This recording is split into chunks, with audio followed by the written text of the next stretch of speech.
Hi, నా పేరు doctor Neha, obstetrician and gynaecologist Dhruva women and child hospital, Isnapur. నిన్న నా దగ్గరకు ఒక పేషెంట్ వచ్చారు. బాగా యూరిన్లో మంట, తరచుగా వెళ్ళినా కంప్లీట్గా రాలేదు, ఇంకా ఉండిపోయింది యూరిన్ అనే ఫీలింగ్తో ఉన్నారు. సో వాళ్ళకి యూరినరీ ట్రాక్ ఇన్ఫెక్షన్ అని టెస్ట్ చేసి నిర్ధారించాము. టెస్ట్ చేసి నిర్ధారించిన తర్వాత కరెక్ట్గా ట్రీట్మెంట్ ఇచ్చి ఏమేమి ట్యాబ్లెట్స్ వేసుకోవాలి, యాంటీబయాటిక్స్ వేసుకోవాలా, ఏమేమి జాగ్రత్తలు చేసుకోవాలి చెప్పాము.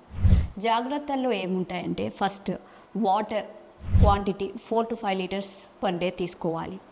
బయట వాష్రూమ్స్కి వెళ్ళేటప్పుడు డెఫినెట్లీ వాష్ చేసి వెళ్ళాలి. వాటర్ తీసుకొని కానీ వాష్ చేసుకోవాలి.